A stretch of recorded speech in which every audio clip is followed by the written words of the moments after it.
yesterday. And 1 week ago today, in this very chair, Tad Devine from the Sanders campaign was sitting here talking to you, and you asked him, you know, why didn't Senator Sanders decide to run as an independent? Why did he decide to run through the Democratic primary?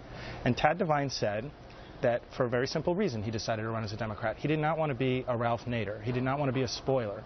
If he didn't win the Democratic nomination, he didn't want to spoil the chances for the Democrats to retain the White House.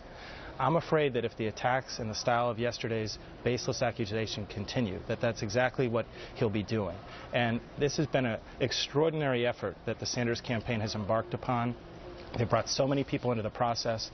But yesterday, the tone of the attacks was suggesting that if the Democratic Party doesn't see fit to nominate Bernie Sanders, then it's not a party worth supporting. And that is poisonous rhetoric that would seriously impair our party's ability to come together in these closing weeks. So let's say Hillary Clinton wins big in New York, right?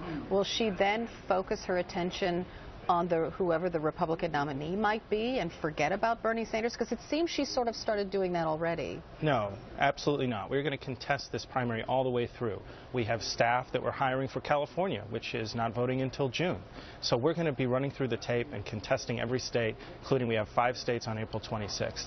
But the math being what it is, we're in a position now where we can predict who the nominee is going to be at the end of this process. And so while we expect to have a spirited contest throughout the remaining weeks with Senator Sanders, we need to watch the tone, we need to watch the rhetoric.